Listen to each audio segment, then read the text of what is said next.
So just to do a quick review of the first round of the Six Nations campaign this year. So we're going to start off with the France versus Italy game, and this was arguably the most interesting and entertaining game of the Six Nations opening round.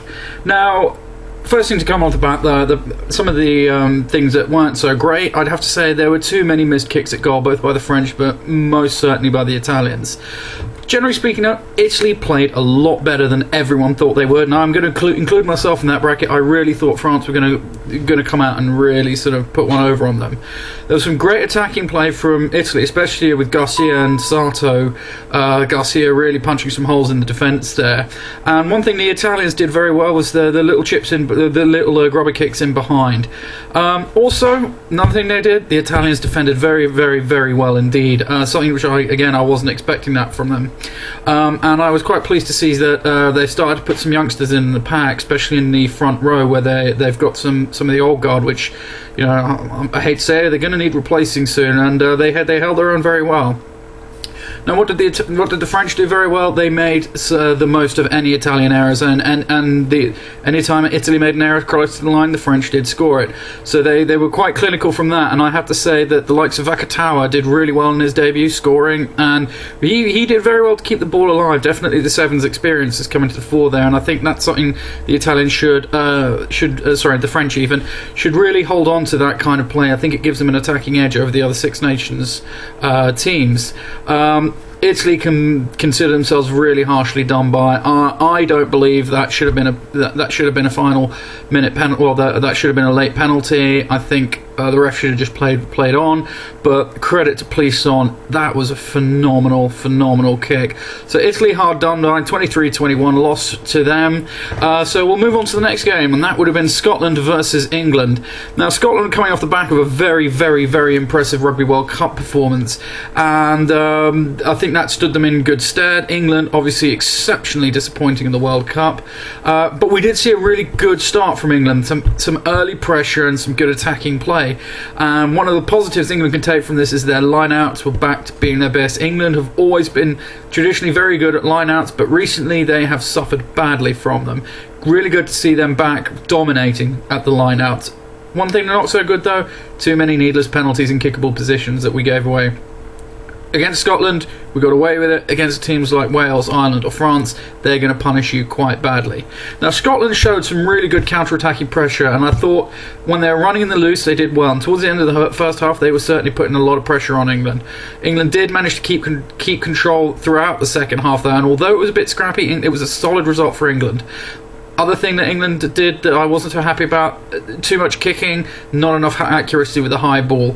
I'd have liked to have seen a little bit more in the backs. Did the Farrell-Ford partnership work? I don't think so. We didn't really have much of the wrecking ball or somebody who can run with it. I'd like to see maybe Luther Burrell come in or see who else we can get there. Now, moving on to the final game. That would have been Ireland versus Wales, which was a 16-all draw. Now, this proved to be a really cagey affair. Neither side really grabbing the game by the scruff of the neck and trying to make it theirs. Ireland did come out of the blocks really quickly, and they did find themselves 13-0 up, and they did very well to do that. But Wales slowly clawed their way back into it to drag it to sort of 13-all. Now, one thing I noticed is I thought both sides seemed quite reluctant to ship the ball wide. They seemed to keep it close in, certainly a lot with the forwards, and just seemed to be a little bit more, both sides sort of more concerned with not conceding points rather than scoring. Now, where Wales did very well was that they won the scrum battle, I said, and you know, Ireland are probably not used to being dominated at the scrum like that, but Wales did do really well there. Both teams, again, defended very, very, very well, but I'd like to see a bit more of a gutsy performance from both teams in the next round, because yes, not conceding is more important, but at the end of the day, they got to rack the points up on the board, especially if we're going to see a winner in what's probably going to be a very, very tight Six Nations this year. So I'm going to do a preview of the next round as well. So first up, we're going to look at the Italy versus England game. Now, Italy are going to be very emboldened from their result against France.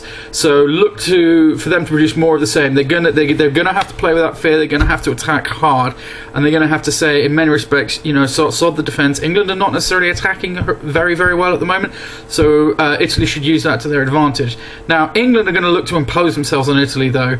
I think we're going to see some of the first caps coming on. I think maybe Maro Itoje will come on, or maybe even start. I think Jack Clifford will certainly have another run out. Probably not start, but he looked at him for him to come off the bench. This should, however, I think this should be fairly comfortable for England, even if it is in Rome. But I think England will have the strength to take this one. Following up next, we're going to have Wales versus Scotland. Now, Scotland will really need to up their attacking game if they want to take a win over Wales. They're going to need to score tries. They can't just rely on the boot, because I don't think Wales are going to give away many silly penalties. Now, Wales are going to feel frustrated with only getting a draw with Ireland, and they're going to look to bounce back against Scotland. This is the team that they should be beating, really, and they're going to want to dominate again at the scrum, as this is going to give them a really good attacking platform, but they're going to need to get their backs involved more in the action. I see this as a good win for Wales, but maybe I don't think it's going to be as comfortable as it would have been in previous years. And the final game is going to be France versus Ireland. Now, France are... what could you say about France? They're the most inconsistent team around. And then they're going to need to put up a lot more of a fight against the Irish than they did against the Italians if they want to get anything out of this game. They got lucky against Italy, then Ireland are not going to give them that opportunity. Now, Ireland are going to need to be, like Wales, they're going to need to be more attacking the backs, as the French scrum is not going to give them much. They've got some big guys up in the French pack, and they got some heavy hitters of there. Look for Zebo to do some more good work, as he did against Wales. He's a little bit isolated, but I see this as being a win for Ireland, especially as France, they don't look like they're that cohesive at the moment. So they're going to need to play more as a team if they want to win it. And that's how I see the next round and this round of the Six Nations going.